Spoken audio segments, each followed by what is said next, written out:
이어서 정신장애와 인권 하도선 이정하 대표님으로부터 보고를 듣도록 하겠습니다. 간단하게 소개를 드리면 저는 1999년도와 2000년도에 초발을 해서 지금까지 대략 11번에 입원을 했고요. 그중에 8번이 강제 입원이었어요. 네, 대략 6개 병원, 정신병원에서 강제 입원을 경험을 하게 됐고요. 2014년에 강제 입원에 대한 헌법소원을 낸 청구인 4명 중 1명이기도 합니다. 그때 헌법소원을 하기 위해서 국가인권위원회 198명의 강제입원, 장기입원 피해자들이 집단 진정을 했던 사진을 가지고 오늘 이 이야기를 좀 시작해보고 있습니다. 제가 일을 하다가 강제입원 됐거든요. 굉장히 오랫동안 저는 애니메이션 감독인데요. 산업 현장에서 약 15년에서 20년 동안 군대에서 굉장히 알아주는, 지금도 수출을 하고 있는 많은 애니메이션의 제작 감독이었어요. 그러다 스트레스로 오랫동안 잠을 못 잤거든요. 약 6개월 동안 하루에 1시간도 못 잘 정도의 굉장한 불면증을 겪게 됐어요.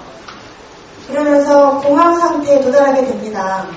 잠을 오랫동안 못 자 걸로 인한 극도의 스트레스로 인해서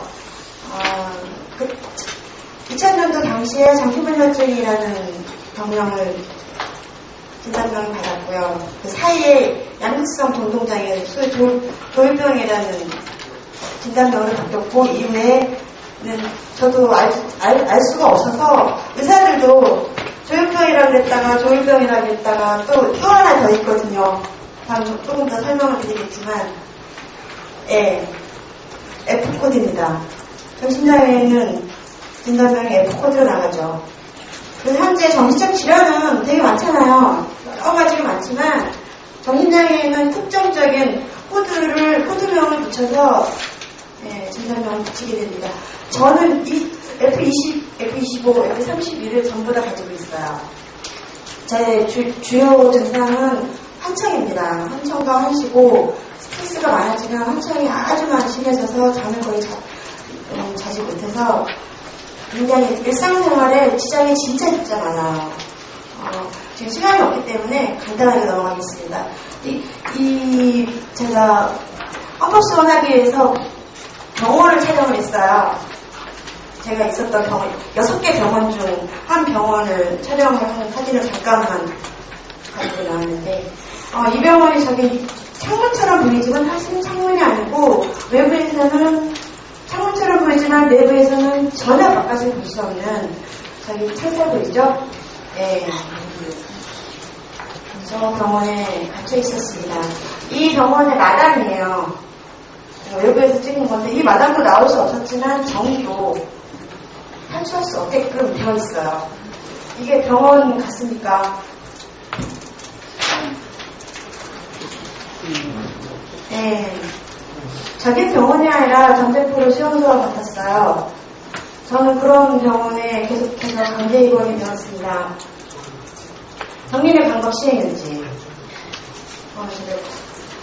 지금 잘 안 보이실 텐데, 아까 그 병원에서 CR이라는 보호실에 며칠 동안 강박이 되어 있고, 며칠 동안 격리가 되어 있으면서 나와 있어요. 약 5박 6일 동안 화장실과 같은 공간에서 단 한 발자국도 나가지 못한 채 갇혀 있었어요.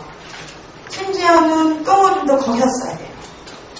창문도 없고 환기도 되지 않는 곳에서 밥을 먹어야 됐기 때문에 극도의 답답함이 있지만, 병원에서는 표현을 하면은 더 오래 갇혀 있어야 되기 때문에 참아야 돼요.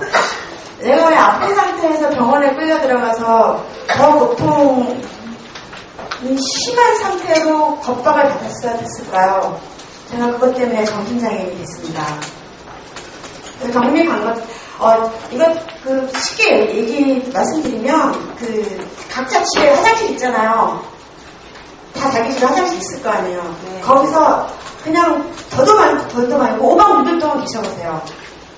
한 발짝도 나오지 말고. 화장실에 창문이 없는 곳이어야 돼요. 그리고 제 시간에 불을 꺼버려야 돼요. 오직 하루 삼시세끼에 밥만 들어가는 겁니다. 그러면 우리가 겪는 고통이 어떤 건지 아마 알 수 있을 거예요. 저는 가족들한테 진짜 그거 한번 권해보고 싶어요. 강제입원이 치료라고 했을 때 저런 것이 어떤 고통이었는지 우리 가족들은 한 번씩 당사자의 마음을 알려면 정말 한 번이라도 겪어봤으면 좋겠어요. 제가 오늘 강제입원 후유증, 강제입원에 대한 것을 매우 강조해서 20분 동안 빠르게 설명을 할 건데요. 왜냐하면 가장 중요하기 때문에 그렇습니다. 강제입원 후유증은 사실은 정신과 쪽에서는 치료를 했고 저런 많은 증상들을 겪게 돼요. 무기력, 소위 말하는 우울증, 음성 증상이라고 얘기하지만 과연 그럴까요? 어떤 사람들은 소위 말하는 강력한 충격을 받게 되면 보통 사람들도 무기력에 빠지게 돼요. 세상에 나가는 게 공포스러워지고 무섭기 때문에 사람을 두렵고 하지만 정신과에서 그걸 질환이라고 얘기합니다. 하지만 잘 봐야 돼요. 아까도 말씀드렸다시피 정신장애인들이 겪게 되는 많은 고통들은 어느 순간 어떤 시점에서 드러나게 되거든요. 조현병 당사자들 같은 경우는 좀 10대가 많죠. 우리가 흔히 얘기하지만 10대 때부터 시작된다고 얘기해요. 사실은 유년기 때부터 시작됩니다. 왜냐하면 환경이니까. 어떤 그 사람이 가지고 있는 천부적인 유전이나 그것이 아니라 어떤 한 사람이 처한 사회적이고 구조적인 어떤 위치에서의 문제에 대한 모순의 핵심이에요. 어떤 한 가족 내에서 가장 약한 데에서 터지게 됩니다. 그리고 대부분 그 사람의 당사자가 돼요. 왜냐하면 그 가족 내의 모순 중에 가장 약한 사람이기 때문에. 그래서 이 문제, 특히 강제입원 문제나 이 문제를 얘기를 할 때 어떤 그 사람의 질환이나 그 개인적인 특성으로 이 문제를 바라보게 될 때 절대로 우리는 이 문제를 해결할 수 없게 됩니다. 사회적이고 구조적이고 그 당사자가 처한, 가족이 처한 그 실타래처에 막힌 그물망을 봐야 돼요. 그래서 지금 여기 보면 당사자들이 많고 하니까 간단하게 넘어가겠습니다. 저는 대략 한 4번 정도의 강제입원을 겪으면서 회복할 수 없는 지경에 도달했어요. 사실은 지금 멀쩡해 보이지만 지난 2015년 1년 동안 집 밖으로 나오지 못했거든요. 사실 정신장애 당사자 중에 경증과 중증은 의미가 없어요. 멀쩡해 보이지만 사실은 음성이 심하거나 제가 많이 아플 때는 심한 중증 환자보다 더 심해집니다. 일어날 수도 없고 씻을 수도 없고 음식을 할 수도 없고 그리고 생각도 멈춰버리는 시체와 같은 상태를 왔다 갔다 하는 거예요. 이 당사자가 겪는 고통은 지하로 추락했다가 살아나려고 하면 또 지하로 추락했다가 하는 그런 계속된 패턴을 반복한다는 그것 때문에 당사자들은 늘 좌절을 겪게 되죠. 이거는 뭐 제가 오늘 나눠드리는데 약간 포함이 된 것도 있고 포함되지 않은 것도 있지만 강제입원 후 제일 무서운 게 뭐냐면 강제투약이에요. 제대로 진료가 되지 않은 상태에서 나에게 맞는 약인지 맞지 않는 약인지 전혀 어떤 테스트도 붙이지 않고 진료도 이루어지지 않은 상태에서 막무가내로 주입되기 때문에 이 과정에서 많은 약물의 부작용을 겪게 됩니다. 우리 당사자들이 얘기하는 대표적인 용어가 있어요. 약광강을 봐요. 마루타. 그리고 약광강을 한 사이클을 돌아요. 테스트 한다면서. 그러면서 당사자들은 한 10년 정도 약광강을 하고 나면 박사가 되고 20년 정도 되면은 의사가 되고 30년 정도로 도통하게 됩니다. 단지 의사들은 글자를 보지만 우리는 그 약물의 부작용이 일으키는 신천지의 세계를 계속 겪게 돼요. 그 약물의 부작용을 겪겠다고 또 약물 부작용을 줄여준다는 약을 또 먹죠. 그 약마저도 부작용이 있어요. 특히 정신분열증 약은 많은 약들은 이 치료의 효과와 치사량의 사이가 좁습니다. 그래서 잘못 쓰게 되면은 네, 사망에 이르는 경우도 많고요. 실제로 사망에 이르는 경우도 많았습니다. 정신장애인의 평균 수명은 일반인보다 25년이 짧아요. 평생 약을 먹을 경우 거의 25년에서 30년 정도의 짧은 수명을 살게 되고 10대 때부터 약을 먹었으면 환갑을 넘기는 경우가 드뭅니다. 지금도 이제 노인분들이 계세요. 그분들은 40대나 50대 그때 발병을 이렇게 있어요. 대부분은 20년, 30년이면 당뇨라든가 고혈압이라든가 고지혈증이라든가 다른 신체적 질환들이 복합적으로 오게 되면서 결국은 약물에 의해서 어떤 당사자는 얘기합니다.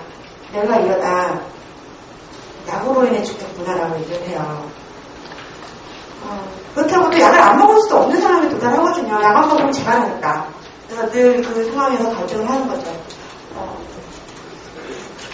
정신보건법 24조 25조 문제는 너무 지금 또 이미 심각하니까 넘어가겠습니다. 이거는 이제 당사자 카페에 올라온 증언들을 제가 캡처를 해왔는데, 많은 고통들에 대해서 익명방에서 많이 토로를 하는 동반자살 합시다. 당사자들은 자살의 전문가들이에요. 자살을 시도를 안 해본 사람들도 거의 없지만 대부분 또 자살 시도를 함으로써 정신장애 당사자가 돼요. 살아남은 자들이에요. 자살 시도했다가. 사실은 정신장애인이 아니라 생존자가 정신장애인의 진짜 이름이라고 할 수도 있습니다. 굉장히 많은 사회적 폭력과 모순 속에서 이거를 또 읽어드리고 싶어요. 저희 친구거든요. 정신병원에 갇혀서 이 글을 써왔어요. 일주일에 한 2번 정도 컴퓨터를 쓸 수 있게 해준대요. 몇 년 전에 이 친구가 아직 병원에 나와 있는지 안 나와 있는지 모르지만 아직 연락이 안 되는 거 보니까 어디 있는지 모르겠어요. 그래서 멀쩡한 사람은 정신병원이라는 말은 틀렸습니다. 멀쩡하지 않은 사람도 정신병원에 넣어서는 안 되죠. 같이 살기 싫어도 병원에 집어넣으면 안 됩니다. 강아지를 버리면 안 되는 것처럼요. 강아지 버리는 것을 법으로 금지하면서 왜 사람 버리는 것을 정부를 돌렸습니까? 이게 이 문제의 핵심이에요. 동물보호법 저달려 있어요. 인간을 보호하는 것보다. 정신장애인은 동물보다 못합니다. 정신장애인 억압하고 통제하고 버리는 법은 일제예요. 장애인복지법 15조에서는 정신보건법에 적용을 받는 사람들은 대통령령에 의해서 장애인복지법 제21조 조항이 있어요. 그래서 오직 정신질환자, 정신장애인은 정신보건법에 적용을 받습니다. 그리고 복지에서 제외시켜요. 살 수가 있나요? 아픈 것도 힘든데 끌려가서 고문까지 해요. 이게 우리들의 현실이고요. 이런 이제 강제 입원을 겪었던 나는 아파서 이곳에 왔는데 나는 왜 더 아파야지라는 이런 토로들이 당사자 카페에는 진짜 자주 올라와요. 그 정도로 심한 고통을 겪고 있으면서도 가족들한테 말을 못합니다. 조금만 가족들한테 반하는 이런 내용을 얘기하면 또다시 강제 입원 될까봐 두려워서. 하지만 제가 또 얘기하지만 가족이라고 그래서 하고 싶어서 했겠어요. 저희 가족도 아마 제가 이렇게 될지는 몰랐을 겁니다. 왜냐하면 시스템이 그렇기 때문에. 어느 날 나의 가족이 어떠한 이유로 인해서 멘탈 붕괴에 일어났을 때 사람은 누구나 살면서 번아웃 되기도 하잖아요. 멘탈 붕괴에 이릅니다. 그때 나타나는 현상이 분열증적이면서 조울증적입니다. 둘 중에 하나예요. 사실은 굉장히 비슷한 패턴을 가지고 있어요. 사실은 지금은 더 많아지고 있어요. 산업화가 되고 사회가 양극화되면서 문제는 이런 상황에 도달했을 때 지금 지난 몇십 년 동안은 이 대한민국이라는 나라는 전 세계에서 유일하게 후퇴한 나라예요. 유일하게 응급 시스템이 없어요. 그 순간에 정신병원에 입원시키는 것밖에는 길이 없었어요. 이거는 제가 프린트한 내용이 있기 때문에 정리를 한 겁니다. 가족의 고통, 또 당사자의 고통들을 좀 읽어보셨으면 좋겠어요. 저희 친구는 심지어는 자기 형네 결혼식에 갔는데 사진을 찍히지 말라고 사진도 같이 찍을 수 없었어요. 당사자였는데. 내 친구 하나는 자기 조카의 결혼식에서 초청을 받지 못했어요. 정신병원 갔다 오고 약을 먹고 많이 살이 찌니까 보기에 좋지 않잖아요. 원래는 굉장한 인텔리에 예술가며 공예가였는데 그러면서 점점점 폐인이 돼가는 거예요. 그렇게 매우 아름다웠던 사람들도 정신과 약을 오래 먹거나 투명이 길어지면 별로 이쁘지 않은, 외형적으로 이쁘지 않은 사람들이 돼갑니다. 그리고 가족들한테 부탁하고 싶은 거는 너 그러면 또 강제입원 될 거야 라고 얘기하지 않았으면 좋겠어요. 그게 당사자를 재발시키는 도화선이 됩니다. 트라우마를 일으켜요. 그런 것도 굉장히 폭력이라는 거를 말씀드리고 싶고요. 이것도 한번 시간이 없어서 넘어가겠습니다. 이건 좀 좋겠고요. 네. 2007년도까지요. 얼마 안 됐잖아요. 2007년도가 90%였어요. 지금은 그나마 많이 두드려서 76%까지 줄어들었어요. 가만히 있었으면 계속 90%였습니다. 10명 중에 9명이 강제입원이 되는데 다른 나라는 어떨까요? 전 세계에서 이런 나라가 없어요. 호주 같은 나라는 강제입원이 7% 있는데 거기는 5일이에요. 이탈리아 같은 나라는 정신병원이 아예 없습니다. 없어도 사회가 유지가 되잖아요. 이탈리아 사람들은 매우 거기는 정신장애인도 없고 정신질환이 없는데 매우 안전한 사회고 우리는 뭐 특별한 사회인가요? 사실은 그 백인보다 우리는 한국 사람들 더 순하거든요. 그런 식으로 치자면. 네.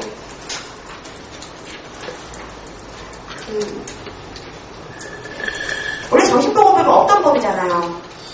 지금 보시면 알겠지만 1980년대, 80년대까지 정신병원이 이 나라에 별로 없었어요.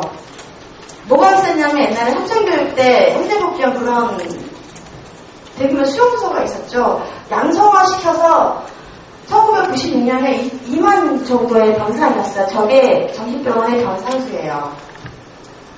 그러다가 기하급수적으로 늘어나요. 사회는 더 나아진 것처럼 보였는데 사실은 정신병원에 감금되는 사람들은 좀 더 많이 늘었어요. 저 시기가 되게 묘하지 않나요? 1996년 IMF 직전이에요. IMF 직전 때 정신보건법이 시행되면서 저 이전까지는 사람들이 강제입원에 대한 개념이 없었어요. 그때도 정신병원이 있었지만 사람들이 어떤 문제가 아니라 정신병원에 강제입원 시켰다는 개념이 장착되지 않았는데 일반화된 거예요.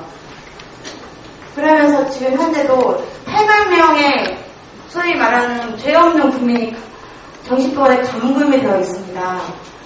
교도소에 몇 명 정도 소감되어 있는지 아세요? 우리나라에 교도소에 범죄자들이 있잖아요. 제가 몇 년 전에 찾아봤는데 3만 명에서 5만 명 사이예요. 그 2배 이상의 범죄 여부 관계없이 어떠한 국민들이 지금 정신병원에 돈을 벌어주면 갇혀 있습니다. 이게 정상적인 사회입니까?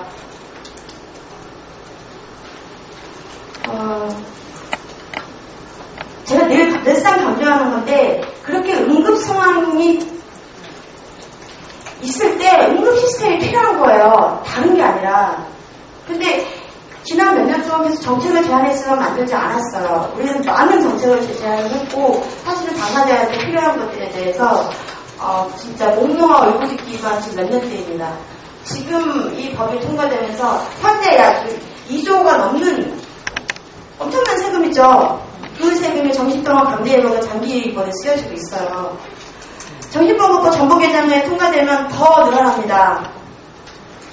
뇌과학연구소 소위 말하는 정신의료 권력에 엄청난 예산이 투입이 되게 돼 있어요.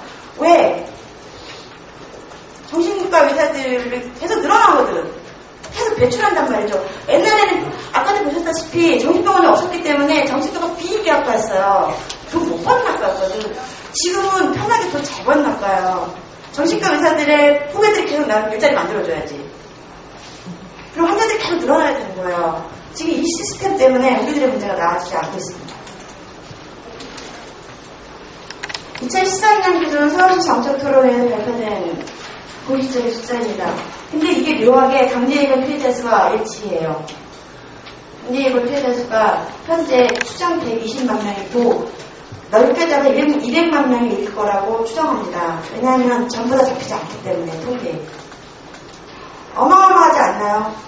현재 정신장애인 등록 정신장애인 수는 11만 명이고 넓게 잡아서 128만 명의 정신장애인이에요. 아까도 말씀드렸다시피 경증과 존중이 별로 의미가 없는 상태에서 정신병원에 한 번이라도 갔다 오거나 저처럼 여러 번 갔다 오게 되면 저 안에 끼게 됩니다. 그리고 현재 630만 명의 대한민국 국민이 정신과를 들어들면서 치료를 받고 있어요.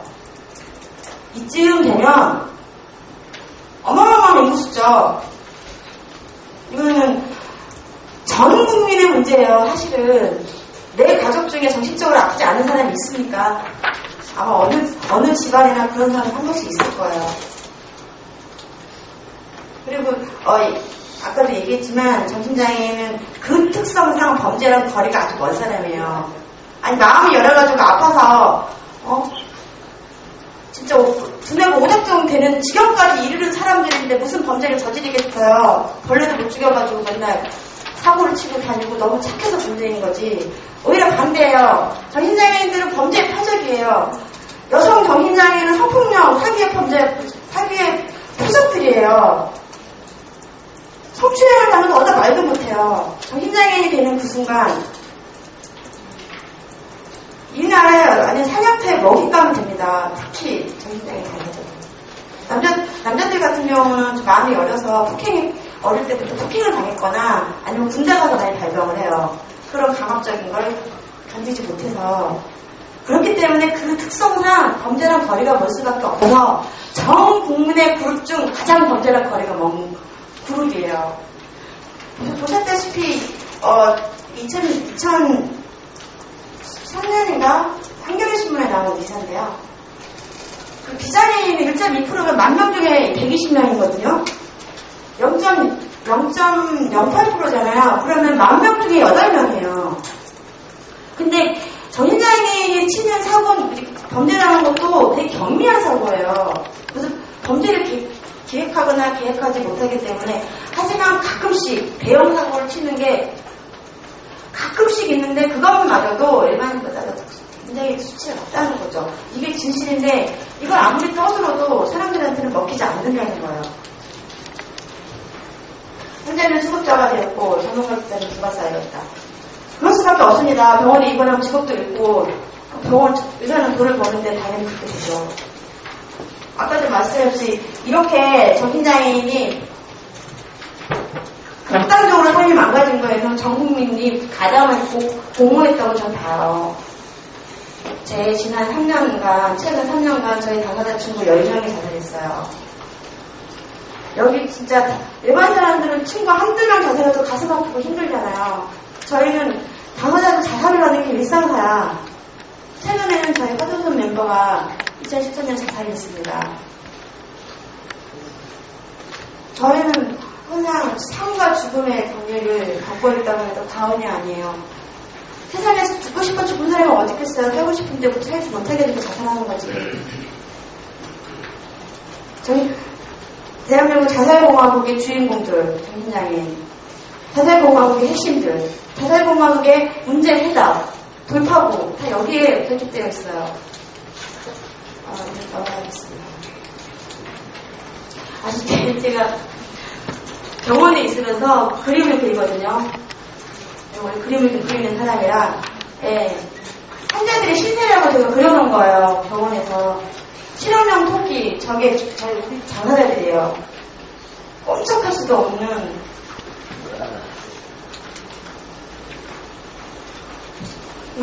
정신장애 저 같은 경우는 글쓰기가 하룻밤 자고 나면 괜찮아지거든요. 그리고 정신장애인의 질환의 문제가 아니라 수면의 문제예요. 잠을 좀 잘 자면 대부분은 재발하지 않거나 글쓰기가 오지 않거든요. 그래서 수면관리가 핵심인데 아주 심하다고 해도 한 2, 3일 잠을 푹 자고 나면 괜찮아집니다. 그 이후에는 감동될 필요가 없어요. 극소수 100명 중에 1명 또는 수백명 중에 1명이 잡히지가 않아요. 그럴 때 격리가 필요한 것이지 그렇다고 그러면 한 명 때문에 99명의 인생을 맞춰도 되겠습니까?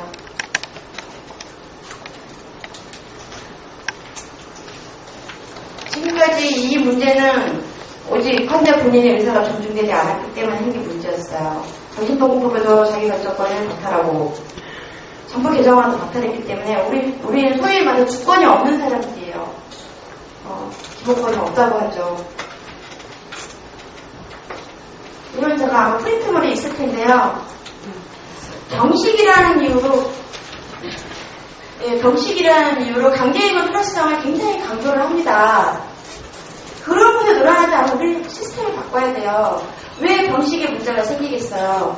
가기 싫고 가고 싶지 않은 곳에 강제로 끌고 가려고 하니 얼마나 저항이 심하겠습니까? 가고 싶은 곳이었잖아요. 저라도 가겠어요. 힘들어 죽겠는데. 온리 가는 것이 폐쇄공간에 정신병을 가지기만 하니 치료가 될래야 될 수가 없고 계속해서 악화되고 계속해서 많은 약을 써야 되고 조현병 당사자 3분의 1 정도는 약이 안 들어요. 왜 안 듣겠어요? 심리적인 문제이기 때문에 그렇죠. 세상에 어떤 심리적인 문제를 약이 못 줄 수 있겠습니까? 특히 약이 안 듣는 당사자들 중에 제일 고통스러운 경우가 한창이 안 잡히는 경우예요. 저는 제가 귀에 들리는, 머리에 들리는 걸 녹음시켜서 들려주고 싶어요. 이게 얼마나 고통스럽고 온몸을 찢어 밟히는 극악무도한 고통인지 왜 조현병 당사자들이 그렇게 힘겨워하는지에 대해서 사람들한테 알리고 싶은 마음이 매우 많습니다. 네, 이탈리아라는 나라는 정신병원을 아예 없애버린 나라거든요. 그래서 이탈리아의 이 회복의 관점, 치료의 관점, 그리고 모든 패러다임이 바로 그거였어요. 자유가 바로 치료다.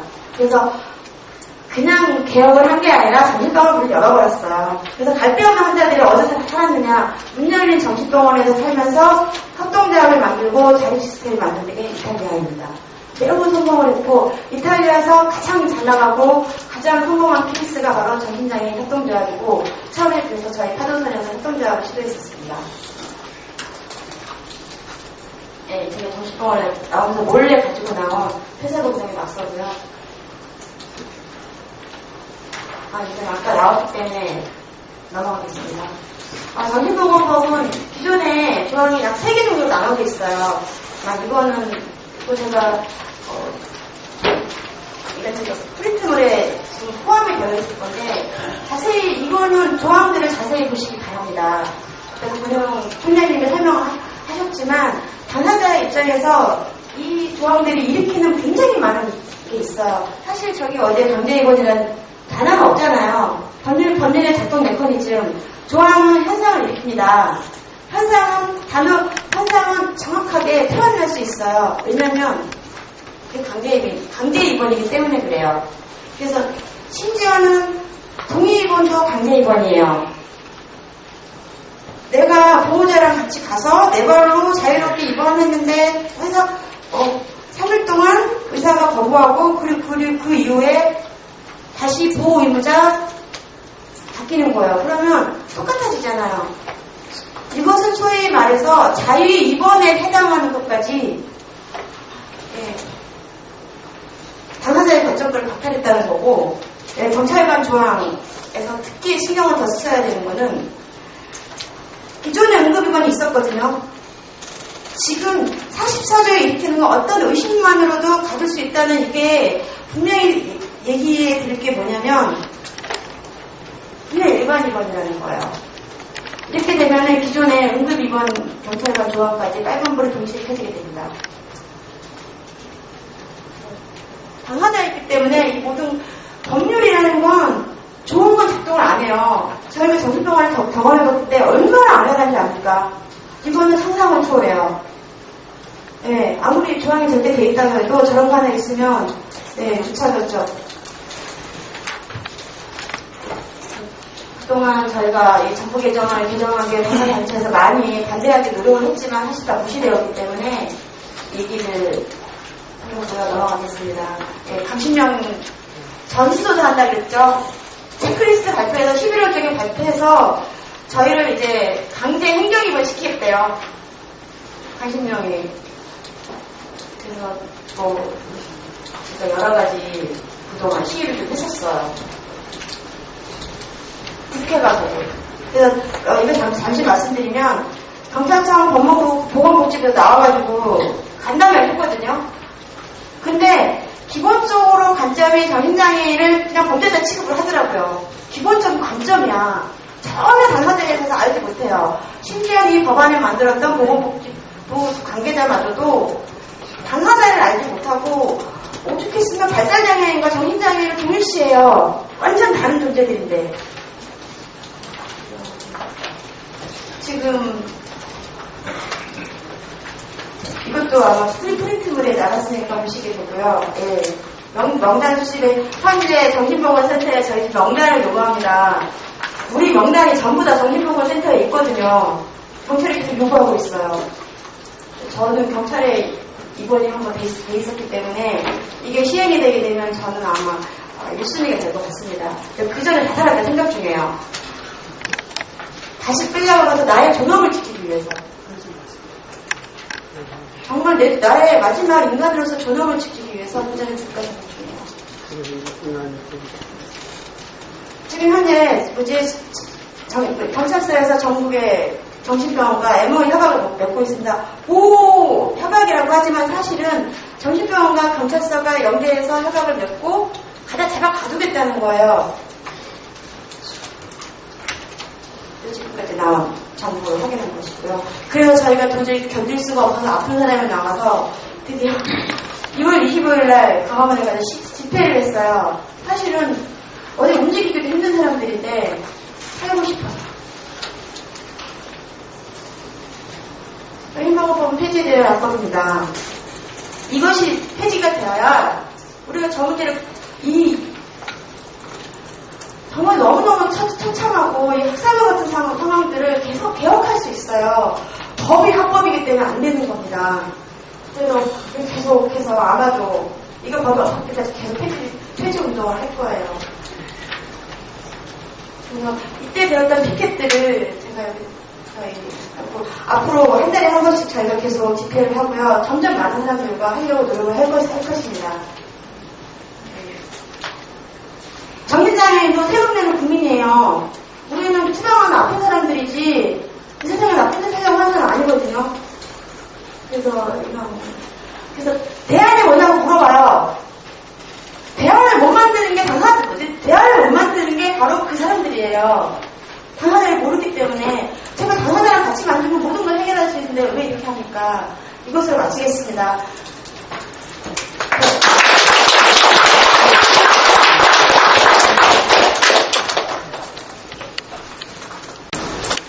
김나구 대표님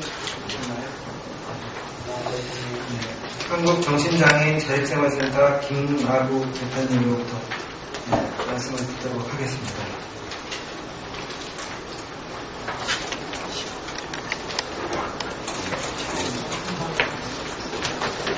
안녕하십니까. 저는 한국정신장애인 자립생활센터 김나구라고 합니다.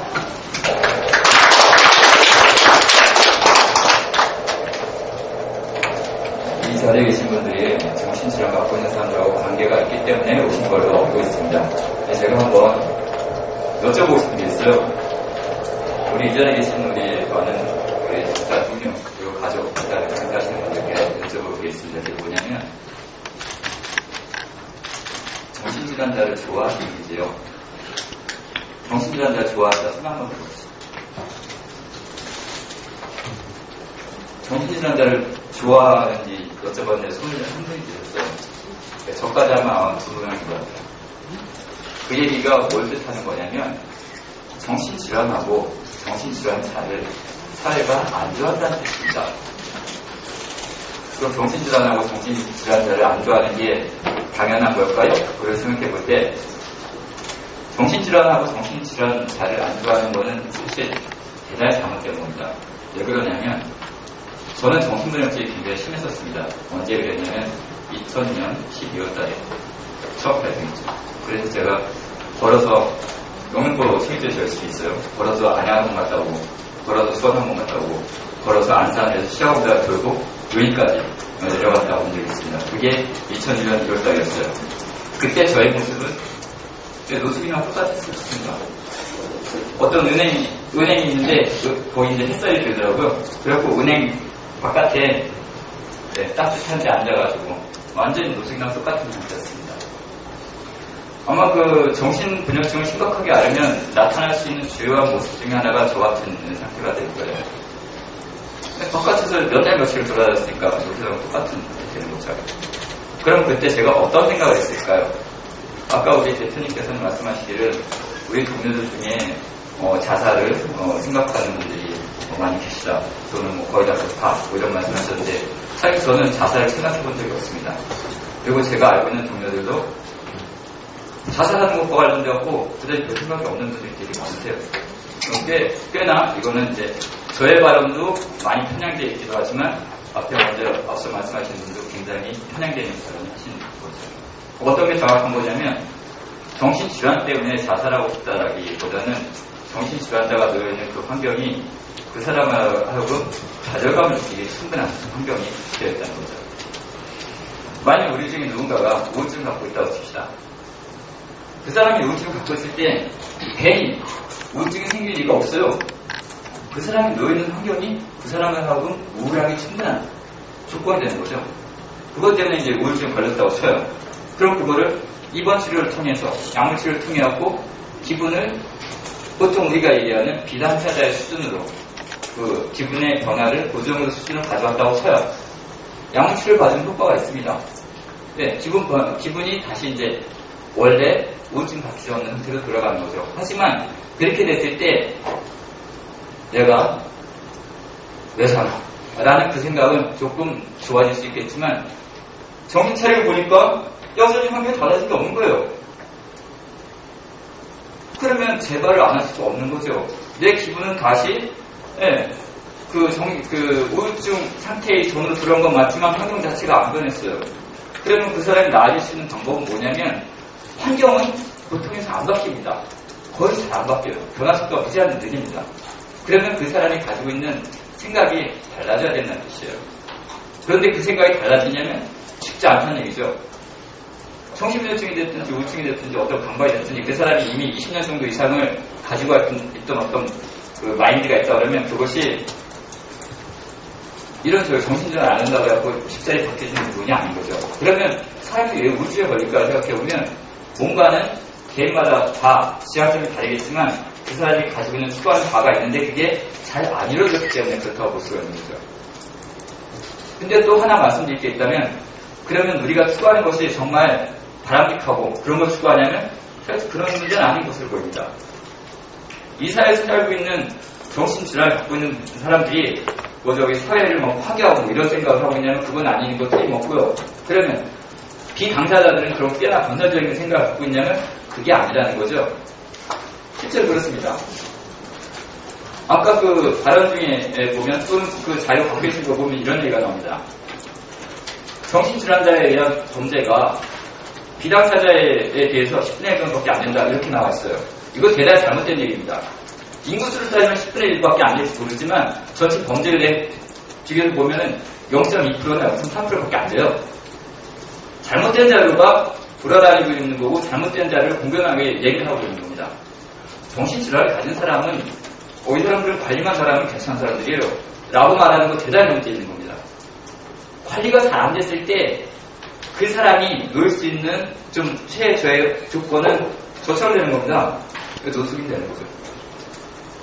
그 노숙인이 실제로 그런 게 있어요. 서울역 앞이나 영등포역 앞에 가면 지금도 노숙인들 많이 계십니다. 그분들 중에 많은 분들이 정신질환을 갖고 있고 또 그분 중에는 많은 분들이 정신분열증을 갖고 있단 말이죠. 그 사람들이 약물치료 받습니까? 안 받습니다. 그럼 입원치료 받나요? 안 받아요. 그냥 노숙인이고 정신질환, 정신분열증 갖고 그냥 사는 거예요. 우리 이 자리에 앉아계신 분들이 아마 그런 보도를 본 적이 없을 겁니다. 길에 있는 노숙인이 지나가던 행인에게 대져져갖고 어떻게 했다. 그런 얘기 안 나오잖아요. 네, 보신 적이 없을 겁니다. 하물며 노숙인도 그런데 집에서 입퇴원 반복하면서 지내고 있는 우리 동료들이 어떤 사건 사고를 일으킨다? 네, 그런 일은 정말 안 생기고도 안 생기는 일이죠. 하지만 인구의 1%를 정신분열증이 있는 사람으로 생각합니다. 통상적으로 그렇게 봅니다. 어느 나라가. 그러면 우리 사회는 지금 50만 명에 해당하는 조혈관을 갖고 있는 사람들이 살고 있는 거예요. 병원이 수용할 수 있는 인력이 병원이 수용할 수 있는 조혈관 치료 받는 사람들이 정신병원까지 다 포함해서 약 한 9만 명이 좀 안 됩니다. 그러면 그 모든 병원을 다 조혈병원을 채워도 41만 명 이상이 지역에 살고 있는 거죠. 그럼 지역에 살고 있는 사람들이 우리 아마 여기 부모님들은 잘 아실 거예요. 웬만한 경우에 재발을 여러 번 하게 되면 국밥 먹지 말라고 해서 약 먹습니다. 무섭기 때문에.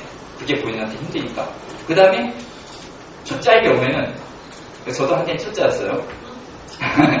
내가 이게 어쩌다 그런 건가 봐. 그럼 약을 끊었던 적도 있어요. 그래서 재발하니까 아 이게 저기 안 되겠다. 약을 먹어야 되겠다. 일단 내가 무서우니까. 하지만 그럼에도 불구하고 또 어떤 문제가 생기냐면 본인한테 자기 결정권을 주지 않는 것 때문에 우리 동료들이 굉장히 낙담에 빠지는데요. 그게 뭐냐면 정신불내증이 가장 큰 특성 중에 하나가 이런 거잖아요. 환청, 환시, 망상. 저는 뭐 환촉, 환수, 환희 이런 걸 다 겪어봤습니다. 정신불증 가진 사람이 나의 증상이 없어진 걸 제일 먼저 알아요. 왜냐면 벽에 그림이 그려졌는데 이제 안 그려져요. 저 혼자 있을 때도 얘기가 들리고 이거 딴 사람하고 얘기하고 있을 때도 지금 환청이 들렸었는데 그게 안 느껴진단 말이에요. 그러면 저나 저희 동료가 생각하기에 병원에 의료진한테 얘기를 하죠. 제가 지금 괜찮으신 것 같으니까 퇴원 좀 한 게 필요할 것 같습니다. 왜냐하면 우리 동료들이 지적으로 문제가 있는 게 아니기 때문에 다 상황 판단을 하거든요. 병원에 오래 있으면 가족들한테 부담이 가고 피해가 되고 가족들이 힘들어한다는 걸 생각해요. 그리고 나도 나가고 돈을 벌어야지 이런 생각하니까. 그래서 병원에서 얘기하면 어떻게 되냐면 아직은 안 된다 이렇게 되는 거죠. 아직은 안 된다는 거에 대해서 그럼 누가 결정하는 겁니까? 라는 거죠. 우리나라는 강제 입원하고 그 장기 입원이 진짜 심한데요. 그게 어느 정도냐면 아마 앞서서도 말씀드렸을지 몰라요. OECD 평균 입원 수가 약 한 21에서 25일 정도가 됩니다. 우리나라는 어느 정도 되냐면 의료급여를 입원하게 되면 거의 한 250일까지 나옵니다. 1년 중에 250일이에요. 그래서 건강보험으로 입원하자면 170일이에요. 말도 안 되는 얘기입니다. 다른 나라는 아니 20일이면 퇴원하는 것 같다. 우리나라는 뭐 저기 170일, 250일 이렇게 잡아주고 있으면 정신건강이 좋아질까요? 안 좋아질까요? 자, 그런 상황에서 이런 장기 입원을 한 번 겪고 두 번 겪고 세 번 겪으면 당사자가 어떻게 생각하겠어요? 당연히 그런 거죠. 내 인생이 이렇게 망가지는 거를 이건 뭐 내 탓이야? 당연히 그렇게 생각할 수밖에 없어요. 왜냐하면 내 뜻이 아니기 때문에. 내가 증상이 심해서 입원한 경우에 대해서 나는 인정해요. 우리 동료들 다 인정합니다. 가족들이 힘들어하니까. 그래서 굳이 강제 입원이라고 얘기를 하지 않더라도 가족들이 안 돼서 병원에 가자 그러면 우리 동료들이 정말 저기 그 가족 간의 그 관계가 깨질까봐 갑니다. 안 가는 경우도 있어요. 안 가는 경우도 없다고 말씀드릴 수 없습니다. 하지만 대부분 간단 말이에요. 수긍한단 말이죠.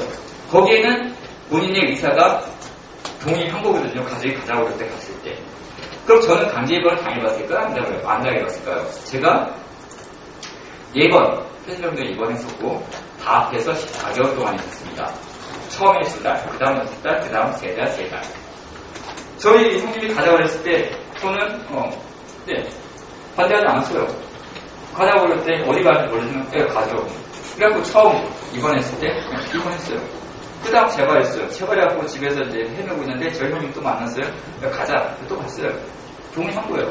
하지만 저의 동의는 아무 때에도 소용이 없는 거죠. 가족이 와서 쌓여있기 때문에. 만일 말입니다. 우리 동료들 중에 능력이 있어갖고 내가 병원에 가서 결제를 할 수 있고 그 다음에 또 하나가 또 있어요. 내가 태어나고 싶을 때 태어날 수 있는 상태가 되는 그런 사람이 우리 동료들이 몇이나 될까요? 그걸 생각해보자는 거죠. 100명 중에 한 3명이나 될까? 5명 될까? 내가 가고 병원에 가고 내가 그걸 결제할 수 있을 정도 능력이 돼야 되고 그 다음에 또 하나는 뭐냐면 병원에서 나의 의사를 존중해주는 그런 병원을 만나야 되는데 기본적으로 그런 거죠. 자꾸 내가 힘드니까 내가 제발 여러 번 경험해보려고 내가 지금 환청이 막 들리고 이제 증상이 올라왔어. 그래서 병원에 가고 이제 제가 여기 한 일주일 정도만 입원해서 태어날게요. 병원에서 뭐라고 그러냐면 그러려면 우리 병원 오지 마세요 이런 거예요. 그러면 이게 내가 나에 대한 결정을 할 수 있는 게 아무것도 없는 거죠. 기본적으로 내가 경제 생활을 하고 있지 않다? 당연히 그런 경우에 그러면 병원비는 뭐 누가 해줄 건데 뭐 이렇게 되는 문제고 본인이 병원에 입원하고 싶다 해갖고 입원할 수 있는 병원은 병원하고 굉장히 밀접하게 지내면서 이를테면 병원에 최우수 고객이 되면 갈 것도 가능해요. 제 동료 중에 한 분은 본인이 필요할 때마다 가서 입원하시더라고요. 예, 그런 분들이 실제로 계셔요. 이렇게 바람직하다 볼 수는 없어요. 어쨌든 이렇게 강제 입원을 시키고 장기 입원을 가져가가지고 한 사람의 인생이 망가지게 되었을 때 그 사람 본인이 스스로 생각하기를 내 인생이 이렇게 해서 절단하다 싶겠는데 이거를 온전히 내 책임이라고 보기가 어렵다는 거죠. 그럼 어떻게 되냐면 사람이 이제 의욕이 없어지는 거예요. 병원에서 퇴원해도 자발성이 많이 떨어져 버려요. 병원에 오랫동안 입원해 있었고. 그리고 내가 어떤 의견 얘기하면 이게 다 커트가 돼요. 무시가 되잖아요. 그럼 내가 얘기해봤자 소용도 없어. 손 못 들고 내가 스스로 솔직하게 못 있어요. 그냥 가만히 있는 거예요. 누가 밥 먹고 따로 밥 먹고 누가 영화 뭐 좋아하세요? 그러면 영화 뭐 이렇게 근데 뭘 해보려고 하는 생각도 안 하게 되고 사람은 이렇게 만드는 거죠. 우리 사회에서. 근데 그렇게 만드는 법률을 만들 때 당사자 의견을 반영했냐면 안 반영했다는 거죠. 그 다음에 제가 정신질환을 좋아하시냐고 여쭤봤는데 딱 한 분이 손 드셨는데 저는 실제로 좋아합니다. 정신질환과 우리 동료들 되게 좋아해요. 우리 동료들은 저를 좋아하냐면 예, 좋아합니다. 그럼 그걸 어떻게 증명할 수 있을까? 제가 지금 자신있게 이렇게 말씀드리는 이유가 우리 동료들이 저를 굉장히 좋아하거든요. 그리고 제 주변에 계신 분들이 동나부라는 사람한테 굉장히 많은 관심을 쏟아주고 애정을 쏟아주고 그랬기 때문에 제가 자존감이 무진장 많이 높은 상태예요. 그게 언제부터였냐면 2004년 3월달 태어나고 난 다음부터 있었던 일입니다. 이 안에는 우리 동료들도 많이 있어요. 정신질환자 좋아합니까? 그냥 손 드신 분 한 분밖에 안 계셨어요. 그럼 많이 좋아한다 그러면 거기에 어떤 게 포함되냐면 내가 평소에 정신질환을 갖고 있는 동료들과 나누는 걸 굉장히 좋아하는 경우에는 좋아한다고 하는 얘기가 성립이 돼요. 하지만 우리 가족분들께서도 아시겠지만 우리 동료분들이 집으로 동료를 데리고 오는 경우가 얼마나 있습니까? 그 다음에 우리 가족분들께서 우리 동료를 데리고 왔을 때 그걸 환영해 주냐면 역시 기본적으로 안 좋아한다고 생각을 하고 있기 때문에 환영해 줄 리가 없는 거죠. 그러면 가족들이 생각하고 있는 어떤 그 회복이라는 그 관점이 어떤 거라고 봐야 되냐면 가족이 원하는 방향으로 회복이 아니면 이건 회복이 아니라고 생각하는 거예요. 사실입니다. 그게. 가치관이 저는 아직 부모가 안 돼봤습니다. 제가 아직 결혼 못했다는 뜻입니다. 결혼할 거지만 내가 갖고 있는 그 가치관에 따라갖고 내 자녀가 정신질환 걸렸는데 자녀가 이렇게 따라오는 게 아니다 그러면 회복이 아닌 거예요. 말도 안 되는 얘기입니다.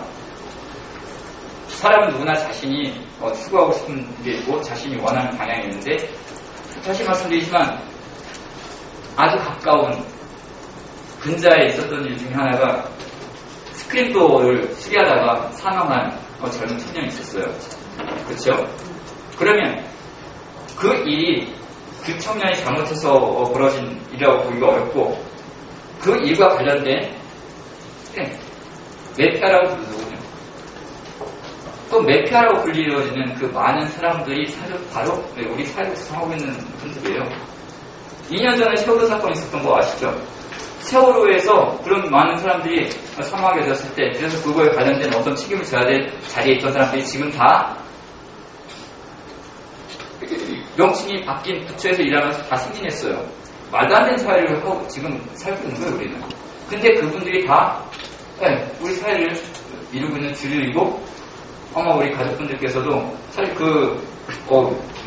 누가 아닌 저기 회경 같은데 또는 저희 페이스북 같은 데서 좋은 자리에 일하고 있어. 그걸 부러워합니다. 부러워할 만한 일이 전혀 아니죠. 그래서 사회에 어떤 해악적인 요소를 끼친다 그러면 사실 당사자보다는 부당사자가 엄청나게 많은 거죠. 그냥 퍼센트를 따져도 우리는 0.2, 0.3일 때 나머지 97.8, 97.7 이건 다 비당사자의 것이니까 사회에 해악이 끼친 게. 그리고 또 저희들은 사회에서 거의 존재감이 없어요. 정신질환자를 사회에서 이렇게 솎아낸다고 했을 때 그럼 이 사회가 맑고 깨끗하고 밝은 아름다운 사회냐면 그게 아니라는 게 입증이 되고 있는 거죠. 현실적으로. 왜냐하면 실제로 저희들은 사회에서 영향력이 거의 없어요. 우리 지역에 살아도 투명한 지역처럼 지냅니다. 저는 이게 대단히 문제라고 봐요. 조금 전에 이정환 대표님께서도 말씀하신 부분이고 아마 오늘 내용 중에도 있었을 텐데 정신보건센터나 아니면 어떤 그 정신질환 갖고 있는 사람들을 관리하는 기관에는 우리 동료에 대한 명단 같은 게 다 있을 거예요. 당연한 보건제도 있죠. 그리고 그것에 관련돼서 경찰이 요구를 한다 하는 부분에서 네, 잘못된 겁니다. 잘못된 건 맞는데 그 이면에 뭐가 있냐면 나는 얌전하게 조용하게 내 일을 하면서 다른 사람한테 티나지 않게 나는 그냥 내 일을 그냥 몰래 얌전하게 하면서 다른 사람이 나를 정신질환이 있는 사람들 안 봤으면 좋겠어. 이런 의식이 빨려 있는 거거든요. 쥐들이 모여서 회의를 합니다. 고양이가 올 때 누가 방울을 달아도 좋은데 누가 방울을 달아야지? 쥐들 다 도망 거죠. 아니 정신질환을 가지고 있는 거는 분명히 부끄러운 일도 아니고 죄도 아닙니다. 근데 이런 얘기에 대해서 속으로는 그 생각을 하는 거죠. 저기 뭐 내가 사회에 그렇게 큰 혁을 끼치면 안 돼. 사회에 혁을 끼치지 않은 건 맞는데 가족들이 싫어한다는 거죠. 불참다는 거죠. 웬만하면 형제들한테 짐내지 말고 너도 네 학기를 해서 찾아서 가. 너도 딴 사람처럼 살아야 되지 않겠냐? 뭐 이런 생각 갖고 있어요.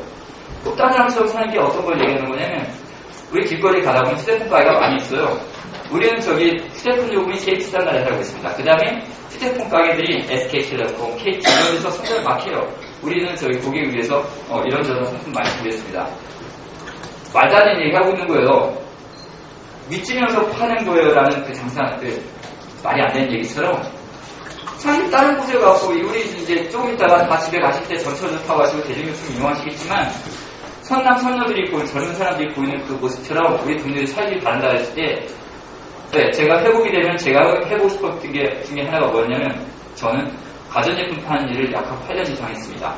그래서 제가 정신분열증 걸리기 전보다 더 좋아진 거예요. 엄청나게 좋아진 거예요.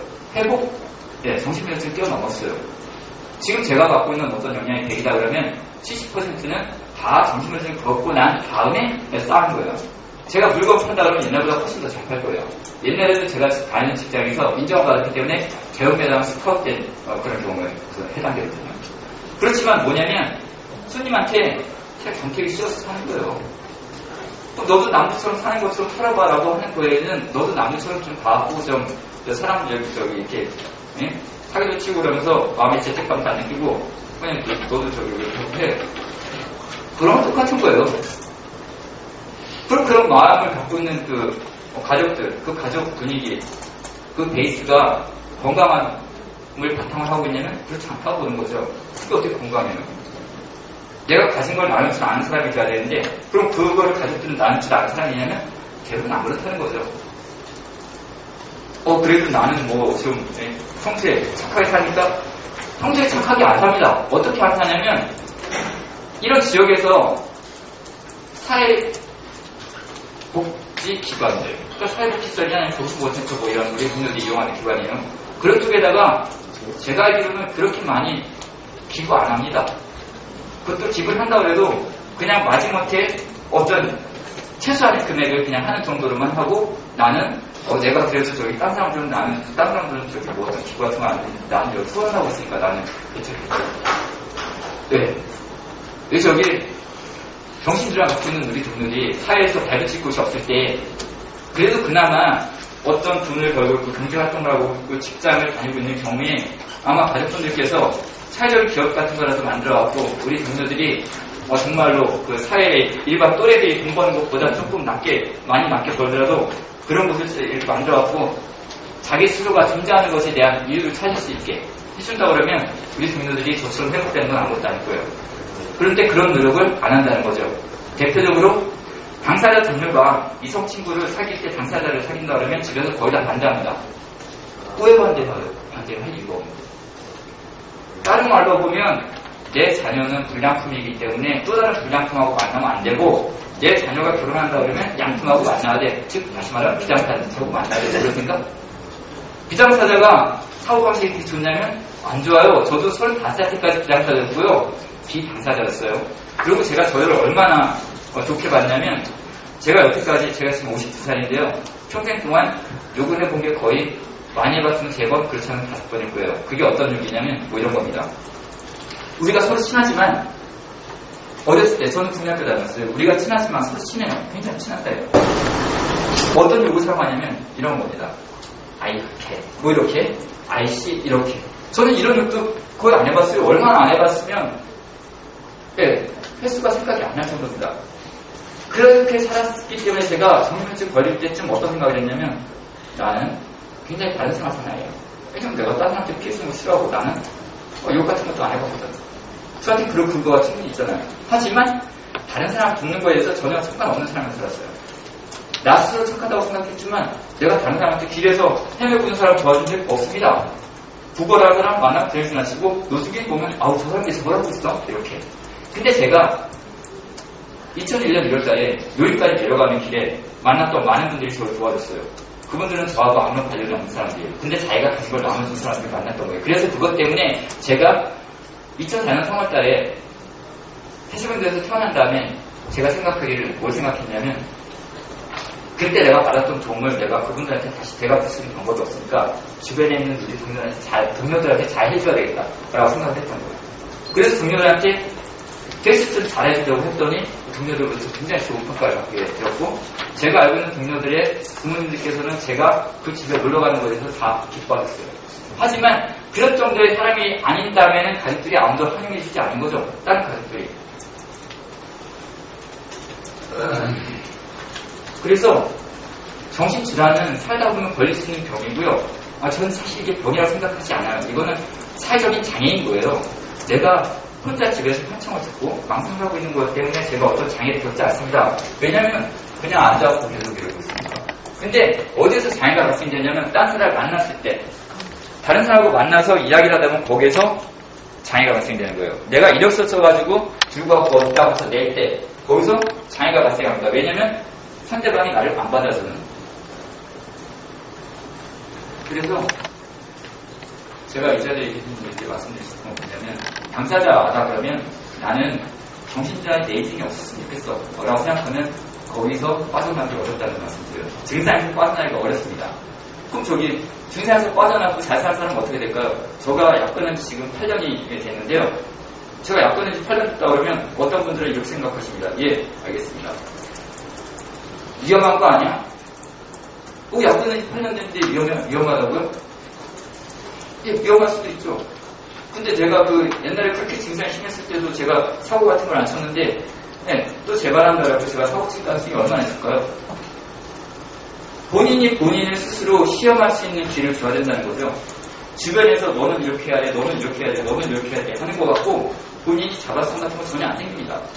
내가 원하는 삶을 살기 어렵고. 그래서 약을 끊고, 약을 먹어도, 저는 약을 먹고 안 먹고가 중요한 게 아니라 그 사람이 어떤 생각을 가지고 사냐가 굉장히 중요하다고 그러는데요. 그 사람이 다른 사람을 사랑할 수 있는 때가 되면은, 네, 그러면 뭐 정신질환에서 주로 했다고 같아요. 그렇지만 여전히 사회에서 이렇게 보는 거죠. 정신질환자. 정신질환자라고 불러요. 그거 중요한 문제 아닙니다. 내가 나에 대한 확신을 갖고 사는 사람한테요. 그래서 그 사람이 우리 당사자 한 사람 한 사람이 어떤 사랑을 배울 수 있으려고 그러면 그 주변에 계신 분들이 사실 사랑하는 생활을 해야 돼요. 자녀와 책을 많이 보는 사람이 되고 싶게 그런 생각을 한다? 그럼 부모님들이 책을 많이 보는 모습 연출하는 당사자들 당연히 책을 많이 보게 돼 있어요. 그리고 당사자가 관련된 문제 법의 적용을 받는 사람들을 빼놓고 법을 만드는 게 말도 안 되는 일인 거죠. 이건 하다못해 동네에 어떤 대형 쇼핑몰 들어온다 그러면 그 지역 상권을 보호하기 위해서 소상공인들 모아갖고 같이 협의합니다. 근데 왜 우리들한테는 그런 걸 전혀 안 하고 그냥 일방적으로 결정을 하는지 말이 안 되는 거죠. 그래서 이게 시간이 많이 없다 보니까 이런 걸 하겠습니다. 정신질환 보는 사람을 좋아할 필요가 있어요. 좋아해야 됩니다. 그리고 정신장애인 이 사회에 사는데 필요한 사람이에요. 만약 정신질환자가 이 사회에 없잖아요. 그러면 경쟁이 너무나 치열해갖고 자살하는 사람이 더 많이 일어날 거예요. 그나마 정신질환 있는 사람들이 정신질환 때문에 헤매고 있느라고 경쟁에 뛰어들지 못하니까 그나마 이게 이 사회가 그래도 숨쉬고 사는 거지. 정신질환 갖고 있는 사람들이 제가 지금 회복돼가지고 나도 지금 공부하고 딴 사람들하고 경쟁해야 돼서 우리 유수한 우리 동료들이 다 그런 생각 갖고 뛰어들게 되면 자살하는 사람은 생길 겁니다. 예.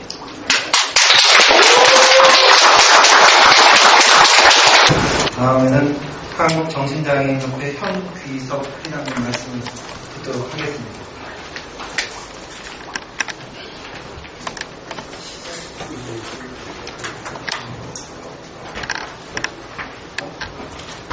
제가 대구에서 아침 9시 출발을 내려가 차표도 연결해놨는데 앞에 분들이 너무 시간을 많이 끌어가지고 1시간을 제한 1시간 제한되는데 저는 간단하게 좀 지금 22분이니까 35분에 마치도록 하겠습니다.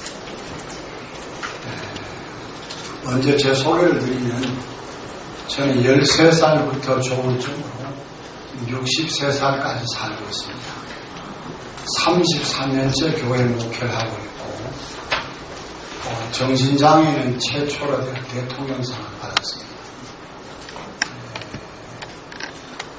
앞에 이정아 대표나 김양호 대표 같은 경우에 너무 부정적으로 어떤 기준을 내가 볼 때는 이게 좀 낮춰서 극단적으로 얘기하는 게 있다. 그렇게 느껴집니다. 그리고 오늘 정신보건법 개정안이라든지 이런 어떤 그 법리적인 학술적인 이런 문제 말고 저는 평화의 동산 정신장애인 선교회라고 15년 전에 창립해가지고 현재 직업재활센터도 만들어 운영하고 있고 또 정신장애인들 대안학교를 만들어서 4년째 운영하고 있습니다. 제가 며칠 전에 정부에서 실손보험이 우리 정신장애인들에게 통과가 됐다고 해가지고 실손보험을 들라고 아는 그 교회 권사님한테 말씀을 드렸더니만 정부에서 결정은 됐는데 보험회사까지 내려와서 보험회사에서는 그걸 받아들이지 않는데요. 우리 정신장애인들이 실손보험을 못 들고 있습니다. 사실 정부에 이런 법을 개정을 해야 돼요. 입법을 시켜야 된단 말이죠. 제가 한 7, 8년 전에 전화를 한 통화 받았는데 그때 당시에 교육부 제도기획과장으로 있는 성삼재 장로님이라고 옛날 내가 학생의 지도교사 할 때 제자였습니다. 그때 내가 정신건의단체 대표인 대한정신보건가족협회 대구시 지부장을 할 텐데 목사님이 회장이시고 내가 이 자리에 있는 것은 여타 장애인들은 다 특수교사를 양성하고 학교를 지어서 재활을 시켜주는데 정신장애만 빠져 있습니다.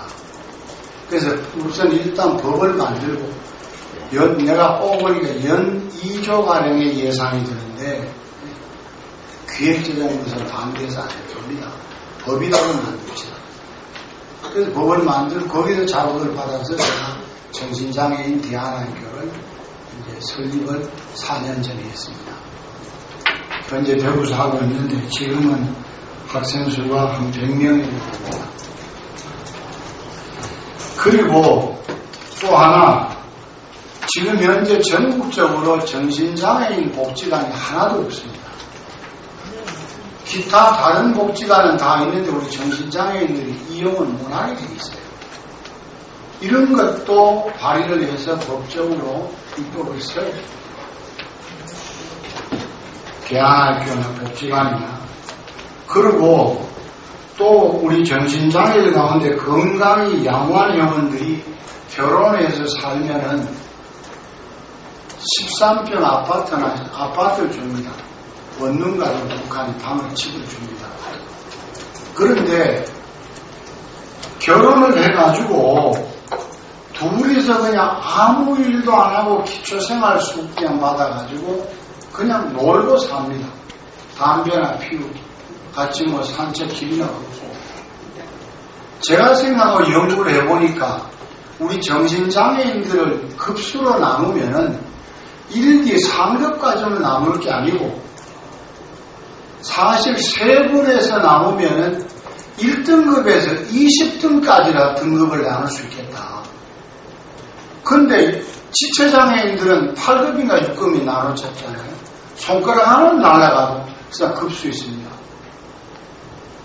그리고 우리 정신장애인들은 급수가 양호한, 급수를 쭉 나눴을 때 건강지수가 양호한, 물론 저도 뭐 중학교 때부터 입원을 하고, 뭐 신학교 가기 전에도 한 두세 번 입원하고, 목사 되고 난 후에, 교회 세우고 난 후에는 30살 때 내 병식을, 내 병에 내 병식을 하고 나서는 어떤 내 병에 대해서 아주 공부를 많이 했고, 전신병에 대해서 많이 공부를 하고, 나름대로 깨달아서 그때부터는 병원에 입원도 안 하고, 어쨌든 그냥 뭐 이렇게 해서 노력하면서 지금까지 살아있습니다.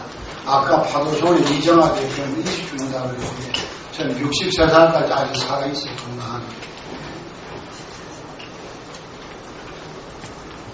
그래서 이 급수에 따라 건강한 회원들에게는 일자리를 주란 말이죠. 일자리를 정부에서 일자리를 일자리를 줘야 돼. 일자리를.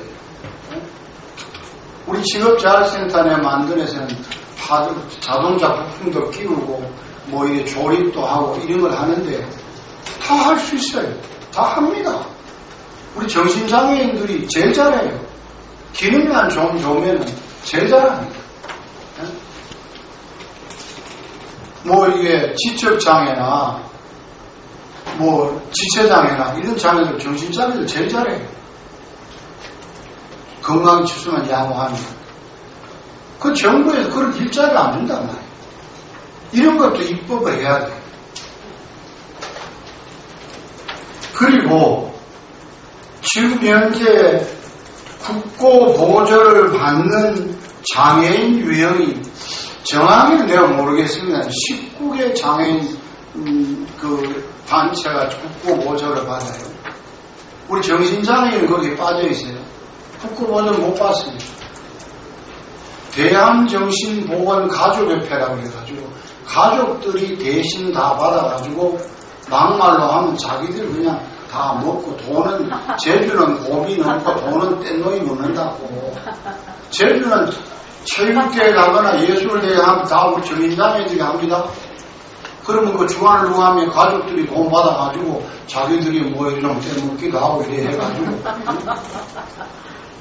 내가 그 가족협회 대구시 지부장을 했어요. 중앙이사도 하고. 대구 예산 내가 4천만원, 중앙 예산 3천원 끌어, 7천만원 예산 끌어다가 대구 경북시립체육관에서 전국 정신장애인 체육대회를 지방에서 처음으로 해가지고 했습니다. 근데 가족협회 회장이 눈 거의 뜨고 보는데 돈 도둑질해 먹더라고요.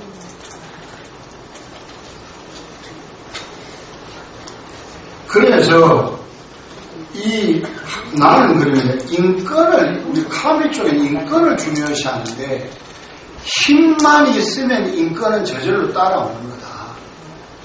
그래서 정신장애인 연대나 우리 정신장애인 협회나 우리 정신장애인 단체, 장애인 단체들이 하나로 뭉쳐서 힘을 키우자. 그러면 지체도 새누리에서 비례대표 국회의원을 주고 더불어민주당에도 시각장애인 국회의원을 주는데 우리가 557만 명이랍니다. 아까 여기 김남우 대표 나와서 뭐 그보다 더 이제 증가해 얘기합니다. 우리 사회가 복잡해지고 이게 구조가 모순된 구조가 이런 데니까 정신장애인이 계속 꾸준히 늘어나잖아요. 의사 중에 정신과 의사가 돈 제일 많이 봅니다. 옛날에 13살 때 남산 시기형 정신과 병원에 입원할 때는 정신과 자체가 정신과 의사가 없었어요. 700만 서울시 인구에 정신병원이 청량리 4병원하고 부설 남산 시기형 정신과 병원이 없었다는 거예요. 30년이 40년이 지나서 지금은 정신병원 많이 있고 정신과 의사 많습니다. 그래서 우리들도 타 장애인처럼 법인 인가를 내가지고 국고 보조도 받고 우리가 숫자는 최고 많잖아요. 하나로 뭉치기만 하면은 지체나 시간이나 그 사람들 얼마든지 추구할 수 있어요. 다 흩어져 있는 거예요. 다 가재 구멍 속에 들어가 있듯이 다 구멍 속에 들어가서 저같이 제가 회장대로 가서 나 회장 일을 해보려면 인재가 없어요. 인재가 서울대를 나오고 뭐 법대를 나오고 고대 법대를 나왔다 그래도 또 재발해가지고 뭐 제정신이 도로들을 뿌리고 또 돈이 있어야죠. 해가 흘러가는데 돈이 필요한데 해비를 내도 해비내는 돈이 있습니다. 한 달에 많은 해비된 병원도 잘 없으니까.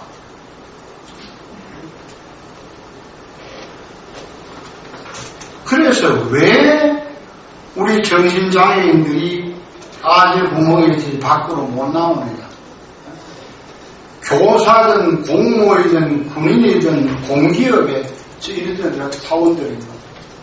실제로 병원에 약을 먹어가면서 숨기면서 있는 그런 사람들, 내가 아는 우리 동료 목사들도 여럿 있습니다. 다 있어요. 그런데 자기를 드러내고 나오면 당장 모가지입니다. 교수든 군인이든 모가지죠. 그러니까 숨길 수밖에 없는 거예요.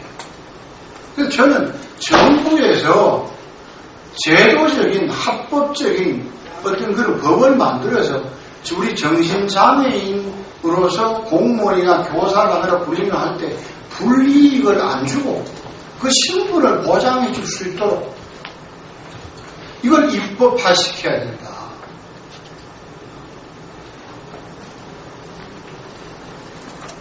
그리고 편견, 여기 가족들이 많이 나와 있지만 저도 제 어머니가 80년대 살아계십니다. 우리 아내가 있습니다. 내 아들, 딸이 있어요. 다 내가 정신장애인을 정신장애 상급이가 알고 있습니다. 그런데 우리 아들, 딸이나 내 아내나 우리 어머니나 내 형제들이 제일 편견이 심한 여기는 가족들이 계시지만은 내 아들은 안 되고 내 딸은 안 된다는 거예요. 왜 안 됩니까? 저도 아침 저녁 약을 먹어가면서 내 건강관리 해가면서 목회하고 있습니다. 한국정신장애인협회 회장도 됐고 우리 기독교한국 침례 총회장도 이제 내 동기들이 총회장 나오는데 나보고 참모해달라고 그러는데 내가 마음만 먹으면 우리 교단 임원이나 이사 같은 거 할 수 있어요. 근데 목회하면서 정신장애 쪽에 한란에 대안학교 한란에 뭐 병원 뭐 정신병 원목 한란에 하도 일이 많으니까 교단 일은 접어야 되겠다 그렇게 생각하고 있습니다. 이상. 정신장애인 권익과 관련해서 여러 가지 중요한 말씀을 해주셨던 것 같습니다. 말씀하신 대로 정신장애의 당사자들이 좀 취약하기 때문에 본인의 권리나 이익을 사회적으로 잘 주장하지 못하죠. 그래서 가족들이 그 역할들을 대신해 오기도 했습니다만 정신장애인들도 연대를 통해서 정치적 발언력들을 높여갈 이런 것들이 또 필요하지 않을까 생각을 하게 됩니다. 긴 시간 동안 기다리셨습니다. 대전광역 정신건강 정신센터장이신 유재춘 교수님 기다리고 계십니다. 특별히 저기 굉장히 바쁘신 일정에 지금 여기 멀리까지 오셔서 긴 시간 기다리셨습니다. 뜨거운 박수로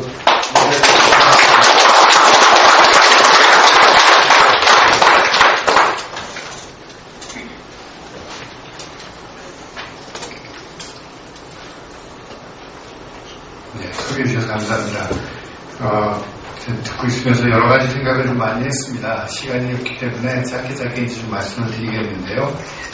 첫 번째는 앞서 말씀하신 분들의 얘기를 들으면서 정말 우리 정신장애를 가지신 분들 또 이렇게 관련해서 일하시는 분들한테 말씀할 수 있는 기회를 좀 많이 드려야 되겠다는 생각이 들었습니다. 그동안 워낙 하고 싶은 얘기들이 많아서 자꾸 이렇게 하고 싶은 얘기를 하다 보니까 시간도 길어지고 또 원래 기대했던 것, 사실 이제 제가 기대했던 것과는 조금 다른 그런 얘기들도 많이 하실 수밖에 없었던 부분이 있었던 것 같은데, 그래서 그런 기회가 많아서 좀 속에 있는 좀 답답한 이런 것들을 많이 좀 풀어버리고 정말 좀 같이 얘기할 수 있는 그런 게 됐으면 좋겠다는 생각이 하나 들었고요. 뭐 관련해서 또 하나 이게 제목을 잘못 지은 것 같아요. 위기에 처한 정신장애인 개정 정신보호에 대한 대토론에 이렇게 제목을 지었는데, 이게 이제 위기에 처한 정신장애인이라는 첫 번째 줄에 너무들 집중하게 되다 보니까 두 번째 줄이 조금 좀 소홀해진 것 같다는 생각이 좀 들긴 했었습니다. 뭐 그 나름대로 그런 이유가 있겠죠. 앞서 이제 소개를 해주시긴 했지만, 이제 여기 계신 분들 중에서 제가 좀 위치가 좀 독특한 것 같습니다. 저는 이제 정신건강의학과 의사고요.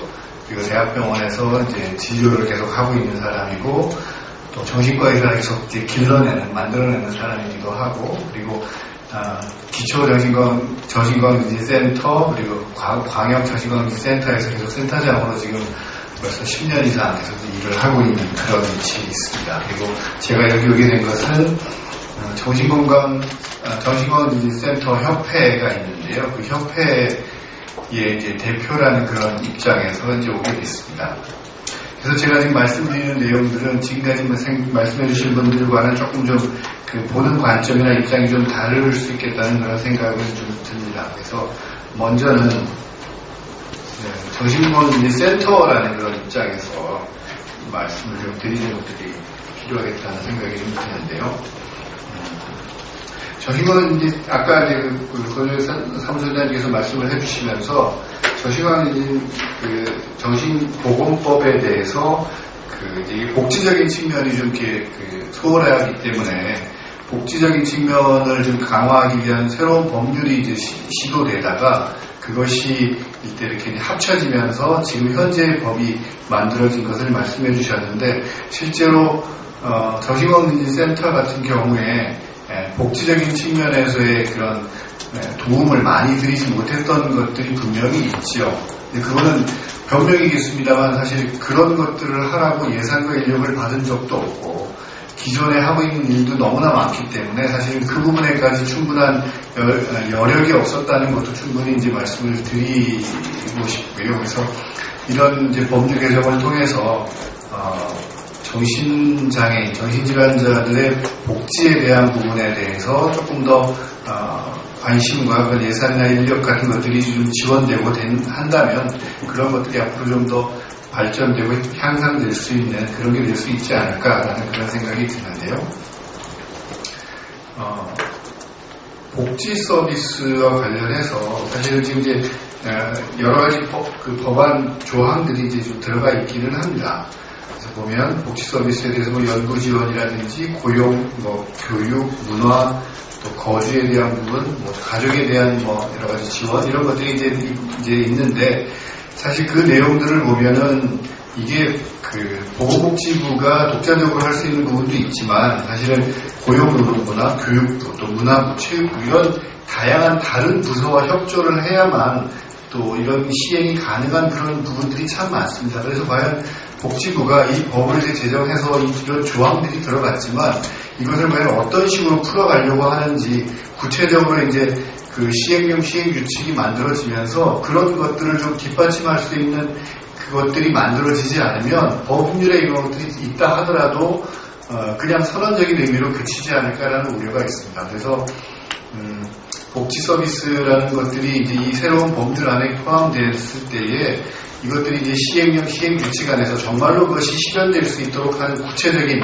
안들이 좀 그 안에 포함돼서 이런 것들이 될 수 있으면 좋겠다는 거고요. 관련해서 시행령 시행규칙들이 이제 제정되는 것이 필요한데 결국은 그것이 시행령 시행규칙에서 이제 이런 것들을 국가나 어떤 지방자치단체들이 해야 된다 혹은 할 수 있다라는 어떤 조항으로서 들어가게 될 때에 그것이 지방자치단체의 조례로서 다시 한번 만들어지고 그 조례 안에서 그런 법률 안에서 시행령 시행규칙에서 규정된 것들이 실현될 수 있도록 그 문구가 포함되어 있어야만 실제로 그 지방자치단체에서는 이런 것들이 시행된다는 그런 현실적인 문제들을 좀 함께 생각을 해서 좀 앞으로 그런 것들을 관심을 가지고 진행을 해야만 되지 않을까 생각을 듭니다. 실제로 광역적인 측면에서 보면 이제 서울 경기가 상당히 많은 부분에서 주도적으로 지금까지 일을 해왔고 앞으로도 아마 그렇게 될 거라고 생각이 되는데 서울 경기는 돈도 많고요, 인력도 많고 그래서 여러 가지 부분 이런 것들이 진행이 됩니다.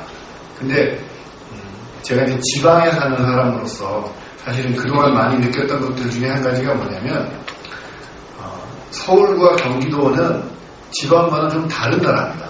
솔직히 딴 나라 얘기를 하는 생각이 참 많습니다. 지방에 살면서는. 그래서 서울과 경기도에서 어떤 일을 한다고 했을 때 그거는 우리랑 전혀 상관없는 그런 얘기들인 경우가 많습니다. 그것은 여러 가지 여건들이 많이 다르기 때문인데 그나마 그런 것들을 좀 비슷하게라도 우리 정신장애인들을 위해서 이제 법에서 규정하고 있는 이런 복지 서비스 같은 것들을 규정하게 될 때에 그것이 실현될 수 있도록 하려면 지방자치단체에서 단체장의 어떤 의지를 통해서 그것이 실현될 수가 있는데 그런 의지를 이제 이끌어내는 방법이 조례 제정이라는 점을 좀 이렇게 강조를 해서 생각할 필요가 있겠다는 생각이 좀 드는 거고요. 정신건강센터가 이제 이 법에 의하면 정신건강복지센터라는 이름으로 바뀌고 그 역할을 보면 정신건강증진시설, 또 사회복지시설, 또 학교 및 사업장 등과 연계를 해서 지역사회에서의 정신건강증진사업, 그리고 정신질환자 복지서비스 지원사업 이런 것들을 하게끔 되어 있습니다. 근데 이것이 이제 직영 또는 위탁으로 이제 운영을 하게 되어 있는데 지금까지 보면 이게 이제 직영은 직영대로 문제가 많이 있었고 위탁은 또 위탁대로 사실 문제가 많이 있었습니다. 그래서 이것이 과연 앞으로는 또 이 법에 의해서 어떻게 될지가 하는 게 좀 관건이 되겠는데요. 왜 그러냐면 지역사회에서의 정신건강 증진 사업과 관련해서 어떤 역할을 하고 또 정신건강 서비스의 전달 체계를 확립하는 어떤 역할을 지금 이 법에서 규정하고 있는데 그런 것들을 하려면 결국은 병원과 그 다음에 사회복지시설이나 또 정신병원 또 요양시설 이런 것들의 어떤 순환 구조를 어떻게 하면 환자가 지역 내에서 정신질환을 앓고 있는 분들이 생겼을 때에 그분 상태에 맞게끔 적절한 서비스를 받도록 적절하게 연계될 수 있을 건가 하는 그런 체계를 이제 중간에서 갖추는 역할을 정신건강증진센터, 이제 정신건강복지센터가 해야 되는데 그러려면 사실은 병원과 밀접한 또 관련을 갖고 일을 할 수 있는 그런 위치에 있지 않으면 참 어렵거든요. 근데 지금 점점 이것이 위탁에서부터 직영으로 좀 바뀌거나 혹은 병원이 아닌 다른 단체로 지금 이제 위탁이 될 수 있는 그런 여지들이 자꾸 생긴다고 했을 때에 그런 면에서 사실 좀 어려움이 있지 않을까 하는 걱정이 됩니다. 왜냐하면 또 이번에 강조된 것이 이제 복지 서비스 지원 사업의 부분인데 이런 것들이 강조될 때 사실은 꼭 이거를 이제 병원에서 잘할 수 있겠느냐라는 의문점도 사실은 생기고 만약에 이런 복지 서비스 지원 사업이 더 강조가 되고 강화가 됐을 때에 과연 병원들이 이런 센터에 위탁을 맡으려고 할지 센터가 위탁을 하지 않으면 저 같은 경우에서도 이런 센터에 나가서 센터장으로서 역할을 할 수가 없거든요. 그렇게 됐을 때에 과연 정신건강 서비스의 전달 체계가 정신건강 센터를 통해서 과연 잘 확립될 수 있을 건가 하는 그런 점에서 이런 것들도 좀 우리가 살펴봐야 되지 않을까 하는 그런 점이 좀 있습니다. 예, 그렇고요. 근데 이제 조금 더 근본적으로 좀 이렇게 생각을 해보면 지금 앞서 이제 우리 여러 말씀들을 하시면서 우리나라의 정신보건 체계가 굉장히 문제가 많다는 말씀을 많이 하셨습니다. 특히 비자발 입원, 강제 입원이나 이런 것들이 굉장히 많고 정신병원들의 행태 이런 것들이 굉장히 문제가 많고 최근에 언론을 통해서 그런 것들이 이제 많이 보도가 됐었죠.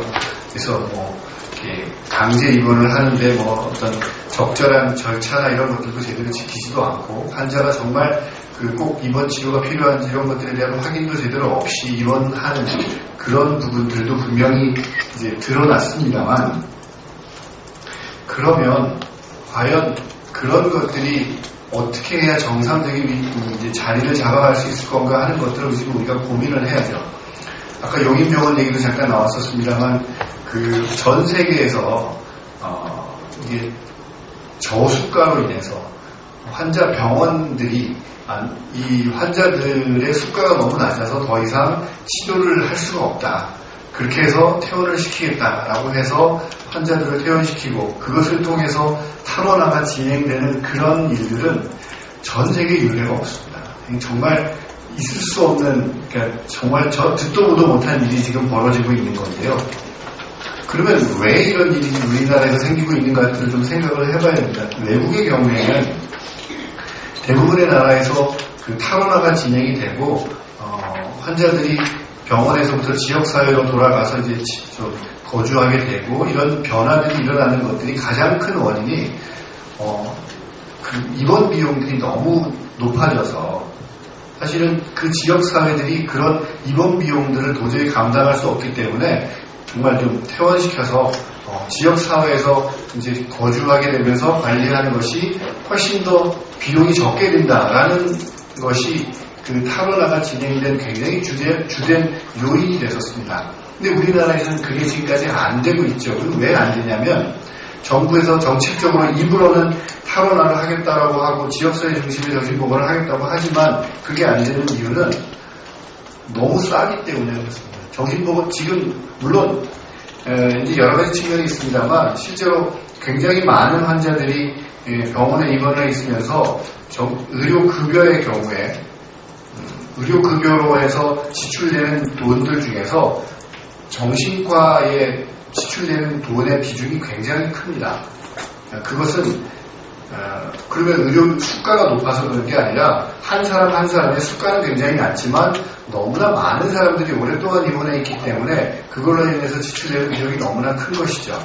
그래서 이제 그거를 줄이겠다는 그런 욕심이 생기는데 사실은 한 사람 한 사람을 따져보면 그 비용이 너무나 적기 때문에 그런 비용들을 사실은 차라리 감당하고 있는 게 낫지 그분들을 퇴원시켜서 지역사회에서 잘 지낼 수 있도록 뒷받침을 하고 그러기 위해서 여러 가지 시스템을 만들고 또 가족들을 지원하고 그러는 돈을 쓰고 이렇게 노력을 하는 것보다 그냥 돈 좀 들여서 좀 줘서 입원시키고 있는 것이 더 부담이 적기 때문에 지금 이런 구조가 계속 유지가 되는 것이죠. 그래서 이런 구조가 좀 달라지지 않으면 안 된다는 것이 하나 있고요. 또 하나는 언론 보도를 통해서 이제 입원이 굉장히 많이 이제 문제가 되는 것, 비자발적 강제적인 입원이 문제가 많이 되는 것들을 이제 얘기가 되면서 법조항에서도 뭐 의사 2명 이상의 동의를 얻어야 된다, 가족이 처음에는 1명이었다가 2명 이상의 동의를 받아야 된다 이런 식으로 자꾸 그 조건들이 까다로워지고 하게 되는데 결국 제일 문제가 되는 것은 환자를 입원시키느냐를 결정하는 것이 정신과 의사인데요. 그 정신과 의사가 환자의 상태를 제대로 정말 잘 살펴서 이분이 입원이 아니면 도저히 치료받을 수 없고 지금 그 가족들이 이 사람을 돌볼 수 없고 그런 상태라는 것을 정확하게 진단을 해서 그런 환자가 아니면 입원시키지 않도록 그렇게만 되면 사실은 뭐 가족이 몇 명이 동의를 하던 그런 것들은 사실 문제가 되지 않습니다. 그러면 결국 무슨 얘기냐면 정신과 의사들이 환자들을 입원시킬 때에 그런 기준을 제대로 지키지 않고 입원을 안 시켜도 될 환자들을 자꾸 입원시킨다라고 하는 입원을 시킨다라고 하는 그런 이제 의심이 들기 때문에 이런 문제들이 생기는 거라고 볼 수가 있는 것이죠. 그러면 이제 그것이 왜 그런지 어떻게 해야 좀 달라질 수 있겠는지 하는 것들을 좀 생각을 해야 되는데요. 사실은 간단하다고 생각을 합니다. 뭐냐면 지금 민간 병원에서 근무하는 많은 의사들이 사실은 병원에 환자가 줄어들어서 원래 100명 정도 입원시킬 수 있는 병원인데 환자가 줄어서 한 50명밖에 입원을 안 한다. 그러면 굉장히 생존의 위협을 느끼게 될 겁니다. 그죠? 그런 상황이 되니까 정신과 의사들이 아무래도 조금 더 그런 상황이 되면 환자를 자꾸 입원시키려고 할 거다라는 의심이 들 수밖에 없죠. 만약에 환자가 뭐 100명이 입원될 수 있는 병원이지만 50명밖에 환자가 입원되어 있지 않더라도 그 의사는 전혀 자기 수입이나 이런 거에 영향이 없다라고 생각될 수 있으면 그 환자가 그 정신과 의사가 환자들을 억지로 입원시킬 거라고 우리가 의심을 하게 될까요? 아니죠. 그렇지 않지 않겠습니까? 뭐 그럴 수도 있지만 그런 비율이 굉장히 떨어지겠죠. 그렇게 될 수 있는 게 그럼 어떤 것이냐? 정부에서 국공립병원을 많이 세우면 됩니다. 국립병원, 공립병원을 많이 세워서 그 병원에 환자가 몇 명이 입원하든지 그거에 관계없이 의사들이 월급 받을 수 있게 하면, 그리고 그런 위치에 있는 의사들이 환자를 주로 많이 입원시키게 되면, 그러면 돈 때문에 환자들을 많이 입원시킬 거라는 그런 걱정, 그런 의심 안 하셔도 되잖아요. 사실 우리나라에서 정신보건의 지금 문제를 많이 해결하는 방법 중에 하나가 결국은 국공립병원을 많이 세우고 지금 민간병원 위주로 되어 있는 이런 여러 가지 구조들을 바꾸는 것이 굉장히 중요한 이슈라고 생각되는 이유가 그런 데 있는 것이죠. 민간병원에 있는 정신과 의사들은 아무래도 그런 의심을 받을 수밖에 없기 때문에. 그런데 문제는 우리나라에서는 한 번도 외국의 경우와 다르게 국가가 지방자치단체들이 정신질환의 문제를, 이거는 정부가 책임져야 될, 우리 행정부가 책임 있는 위치에 있는 사람들이 책임져야 될 우리 사회의 문제라고 받아들이고 인정한 적이 없었기 때문에, 그렇기 때문에 이것이 이제 문제가 해결되지 않고 있다는 생각입니다. 외국의 경우에는 대부분의 경우 이런 정신병원들이 국가 소유이고 다 공립병원들이었거든요. 그러니까 그런 탈원화 같은 것들도 순조롭게 진행이 되고 그렇습니다. 그래서 우리가 이제 여러 가지 생각을 하고 이야기를 해야 되겠지만, 이번 범에서도 보면 국가와 지방자치단체들이 국공립병원들을 세워서 운영해야 한다라고 법조항에 들어가 있습니다. 그러면 이 조항대로 국공립병원들을 많이 세워서 정말 수익에 관계없이 정말 꼭 필요한 사람에게만 입원 치료가 좀 제공될 수 있도록 하는 그런 시스템을 만들기 위해서 우리가 함께 노력할 수 있다면 그것만 가지고도 굉장히 많은 부분이 달라질 수 있지 않을까 생각을 하고요. 그래서 개정법에 대해서 뭐 여러 가지 문제나 이런 것들도 많이 얘기할 수 있지만, 그런 것들을 좀 우리가 한 팀이 돼서 좀 함께 좀 노력했으면 좋겠다는 그런 생각을 말씀을 드립니다. 이상 마치겠습니다.